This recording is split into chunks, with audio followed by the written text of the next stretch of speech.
Dad, perfect events. I buried my wife 6 months ago. Yesterday I saw her alive at Home Depot. My name is Howard Mitchell. I'm 58, and let me tell you something. After 26 years of marriage, you think you know a person. You think you've seen everything they're capable of. You're wrong. I was standing in aisle 12, looking at wood screws for the deck repair I'd been putting off since Dorothy died. The insurance money had finally come through, and I figured keeping busy with home projects might help with the grief. That's when I heard it, her laugh. Not similar to hers. Not someone who sounded like her. Her exact laugh, the one that used to echo through our kitchen when she watched her morning shows. My hand froze on the screw box. I turned around slow, my heart already hammering like it knew something my brain couldn't accept yet. And there she was, 3 aisles over in the paint section, holding color samples up to the light. Same brown hair with the gray she always complained about. Same way of tilting her head when she concentrated. Same Dorothy I'd supposedly watched them lower into the ground. I dropped the screws. They scattered across the concrete floor like buckshot, and a couple people looked over, but I couldn't move. Dorothy, my dead wife, was comparing paint colors like she was planning to redecorate heaven. I walked over there on legs that felt like they weren't mine. "Dorothy," I said, just her name. Nothing else would come out. She turned, and for a second, maybe half a second, I saw recognition flash across her face. Then it was gone, replaced by this confused, almost scared expression. "I'm sorry," she said, backing up a step. "I think you have me confused with someone else. Someone else. Like I hadn't been married to her for 26 years. Like I hadn't held her hand through 2 miscarriages and celebrated when Clifford was finally born. Like I hadn't kissed that same mouth goodbye every morning for over 2 decades. No," I said, stepping closer. "Dorothy Mitchell, you're my wife. I'm Howard." She shook her head, clutching those paint samples like they were going to protect her. "My name is Diana Brooks. I don't know you, but here's the thing. Liars always give you too much information. If I was really a stranger bothering some random woman, she would have just said you're mistaken and walked away. Instead, she gave me a whole new name, like she'd been practicing it. I pulled out my phone and showed her our last anniversary photo.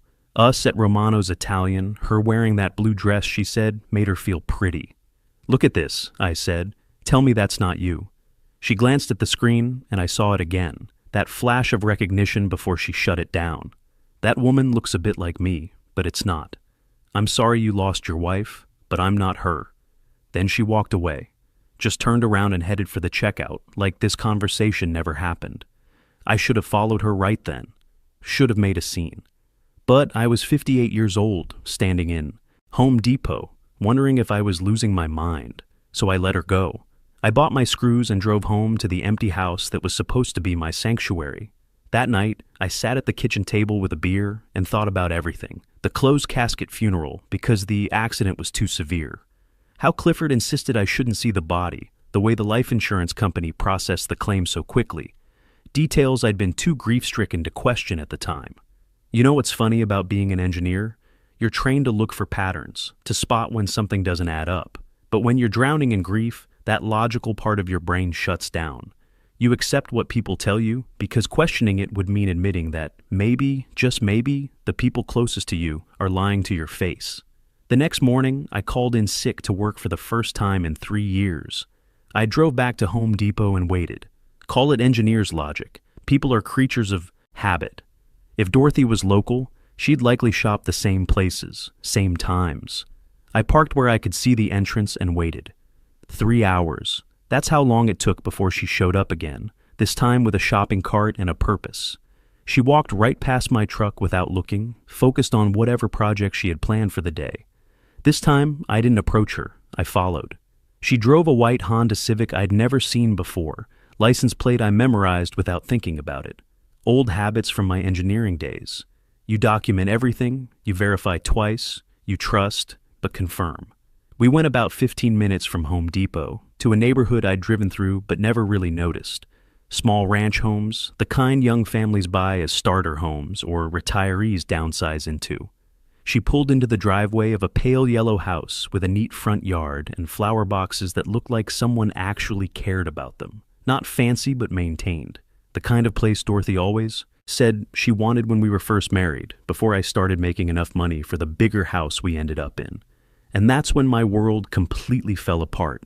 A man came out to help her with whatever she'd bought. Mid-40s, dark hair, wearing work clothes with grease stains that told me he worked with his hands. He kissed her cheek, not like a friend, like a husband. The casual intimacy of people who'd been together long enough to stop thinking about it. Then a little girl, maybe 8 years old, ran out yelling, "Grandma Diana!" and wrapped her arms around Dorothy's legs like she'd been waiting all day for this moment. Grandma Diana.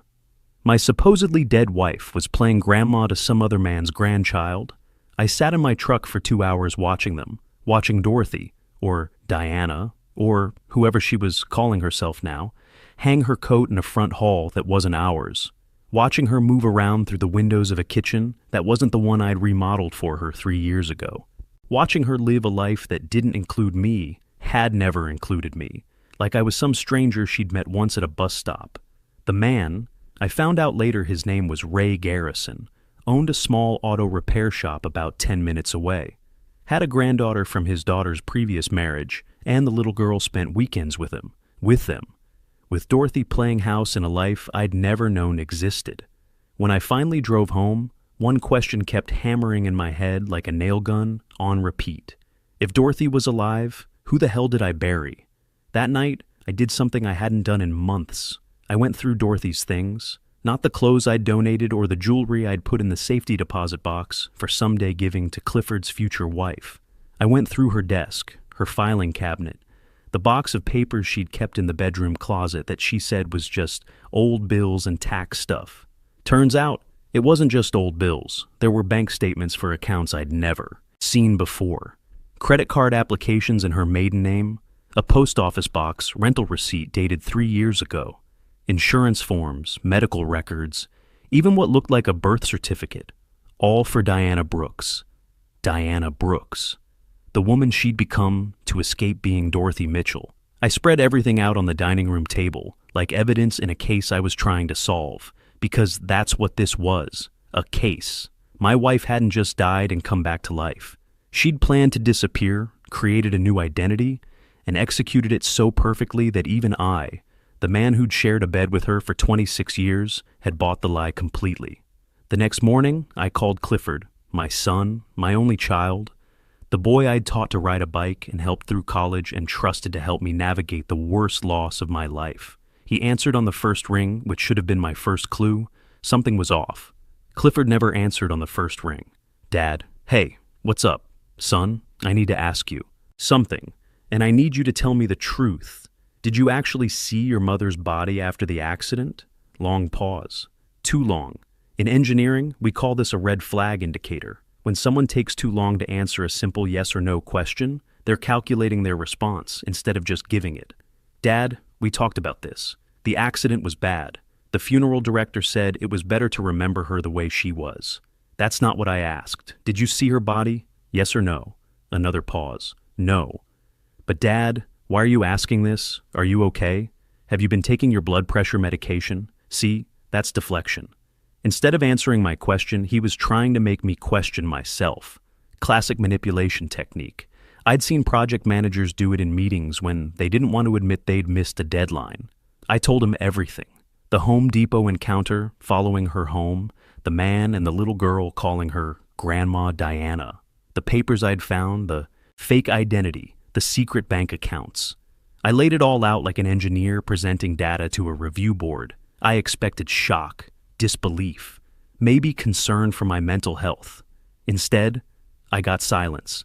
Dead silence that stretched on so long, I checked to make sure the call hadn't dropped. "Clifford? Dad?" His voice cracked like he was 16 again, caught sneaking out past curfew. "I'm so sorry." Those 4 words told me everything I needed to know.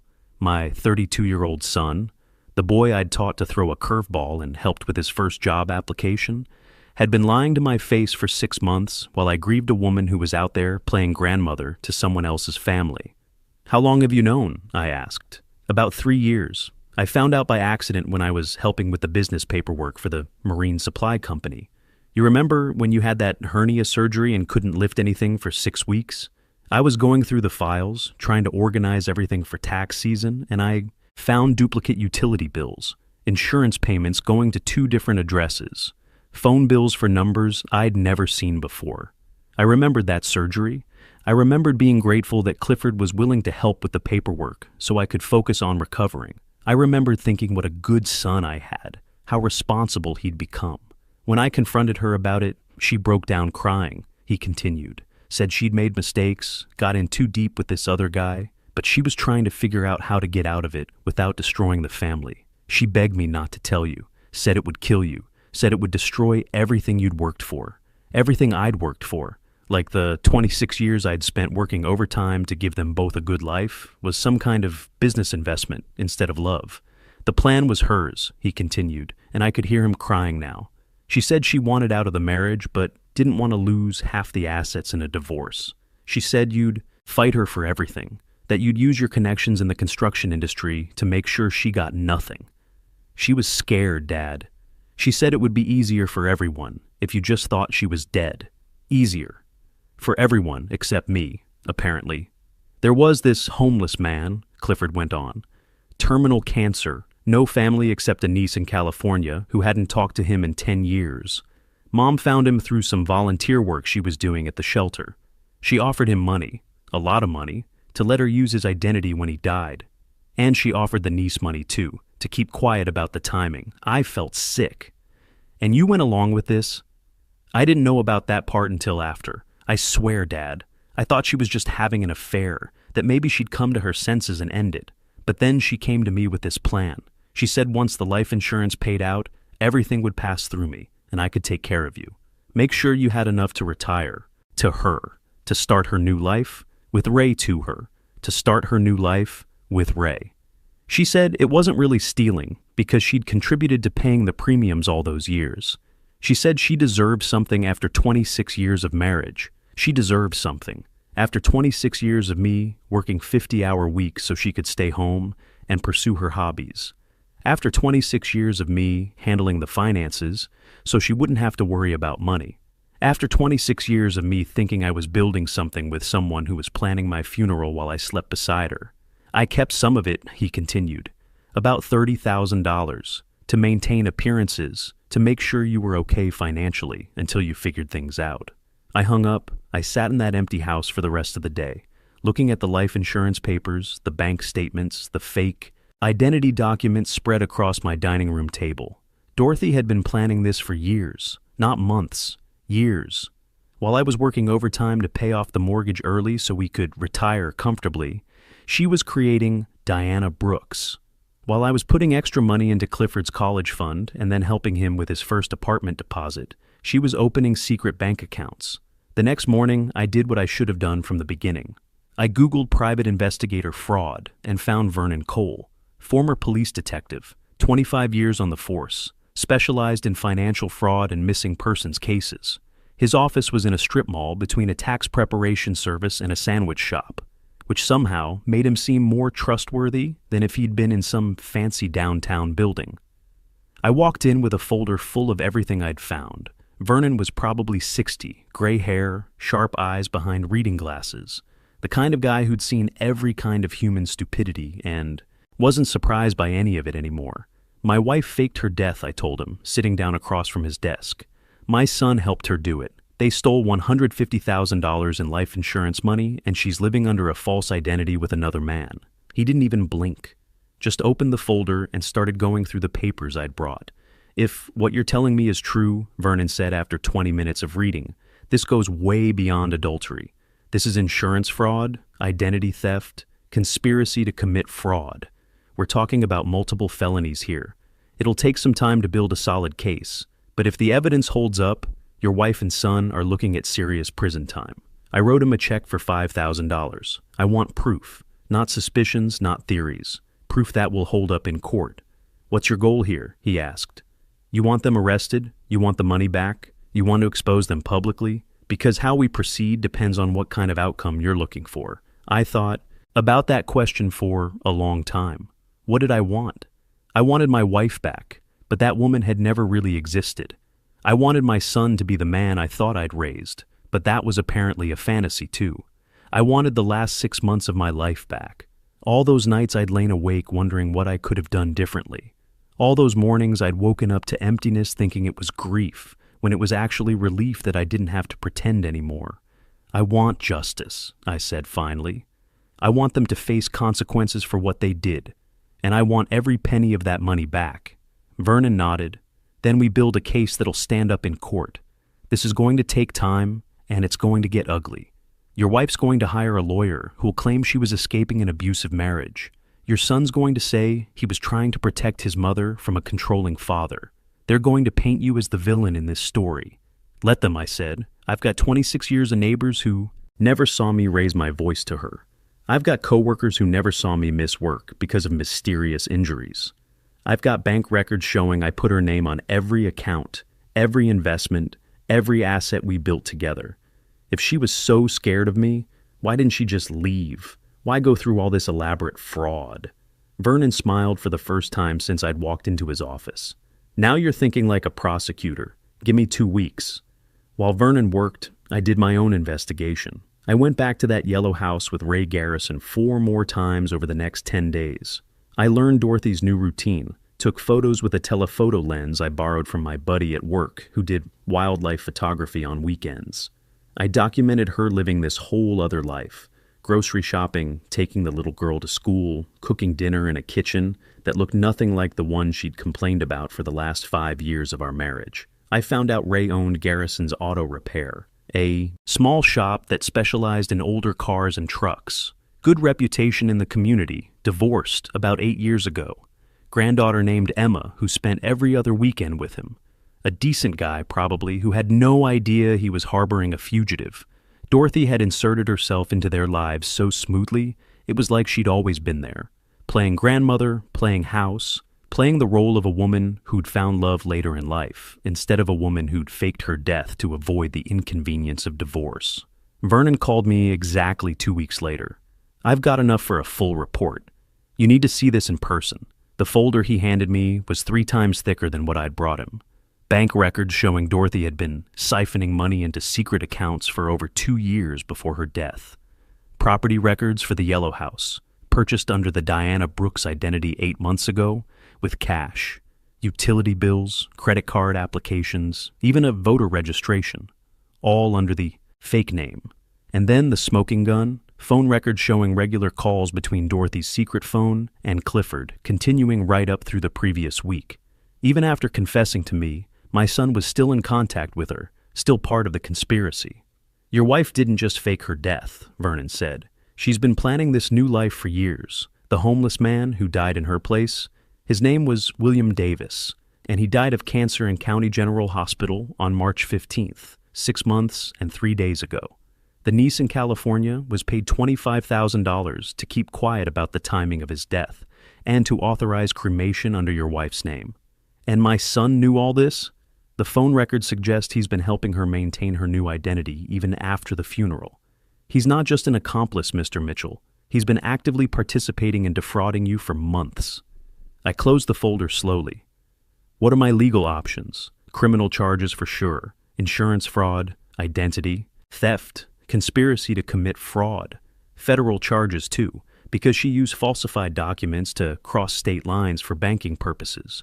Your wife and son are looking at 3 to 5 years minimum, probably more if the prosecutor wants to make an example. That night, I called Barbara Stone, a criminal defense attorney who'd handled several high-profile fraud cases in our city. Ironic, hiring a defense attorney to help me prosecute someone, but Vernon said she understood the system better than most prosecutors. She reviewed Vernon's evidence and nodded grimly. This is a prosecutor's dream case. Everything's documented, multiple felonies, clear financial motive, and the defendant's own phone records prove ongoing conspiracy. How do you want to proceed? I want them both arrested. I want the money back. And I want everyone who knew me to understand that I wasn't the problem in my marriage. She filed the complaints the next morning. By noon, warrants were issued for Dorothy Mitchell, also known as Diana, Brooks and Clifford Mitchell on charges of insurance fraud, identity theft, conspiracy to commit fraud, and theft by deception. They arrested Dorothy first at Ray's house while she was making lunch for Emma. Vernon's contact in the police department said she didn't resist, just asked for a phone call and a lawyer. Ray stood on his front porch watching them put her in the patrol car, probably wondering who the hell he'd been living with for the past year. They got Clifford at his apartment 2 hours later. He called me from jail that evening. "Dad, please, we can work this out. We can pay back the money. Mom's scared. She's in a cell with prostitutes and drug dealers. You don't have to do this. We're family." "Son," I said, and my voice was steadier than I expected it to be, "you helped your mother fake her death and steal $150,000 from me. Then you looked me in the eye every day for 6 months while I mourned her, while I blamed myself for not being a better husband. There's no working this out. There's only consequences." The trial took 4 months. Dorothy pled not guilty and claimed she was escaping an abusive marriage, exactly like Vernon had predicted. Her lawyer painted me as a controlling husband who monitored her every move and threatened her financially. It didn't work. Too many witnesses testified that I'd never been anything but respectful to Dorothy in public. My coworkers confirmed I'd never missed work due to injuries, never complained about problems at home, never showed any signs of being violent or controlling. Our neighbors said the only fights they had ever heard were about normal married couple stuff, money, schedules, whose turn it was to take out the trash. Clifford took a plea deal halfway through the trial, 18 months in prison, 5 years probation, and full restitution for his portion of the theft. At his sentencing, he finally looked me in the eye. "Dad, I'm sorry. I really thought it would be better this way." I nodded. "I know you did, son. That's the saddest part of all this. Dorothy got 3 years. The judge said her crime was particularly heinous because she'd exploited her husband's grief and love for financial gain. She never looked at me during the sentencing, just stared straight ahead, like I wasn't there, which I guess is how she'd been seeing me for years anyway. The insurance company recovered most of their payout, and I got back about $130,000 of what was stolen. Not everything, but enough to rebuild with. Ray Garrison tried to contact me once through Vernon, wanting to know if Dorothy had really been married to me. Vernon told him yes, for 26 years, and that he'd gotten lucky finding out who she really was before she decided to die on him too. Today, I'm 59, single, and sleeping better than I have in years. My son writes me letters from prison, and maybe someday we'll rebuild what he broke. Dorothy will be out in 2 years with good behavior, but she'll never be out of the consequences of what she did. Sometimes people ask if I'm angry. The truth is, I was angry for a while, but anger burns out eventually, and what's left is something better. Clarity. I know exactly who I am, what I'm worth, and what I won't tolerate. And I know that sometimes the best revenge is just living well while the people who tried to destroy you face the consequences of their choices. That's enough for me. Trust isn't just about believing someone won't hurt you. It's about knowing they won't systematically plan your destruction while you sleep beside them every night.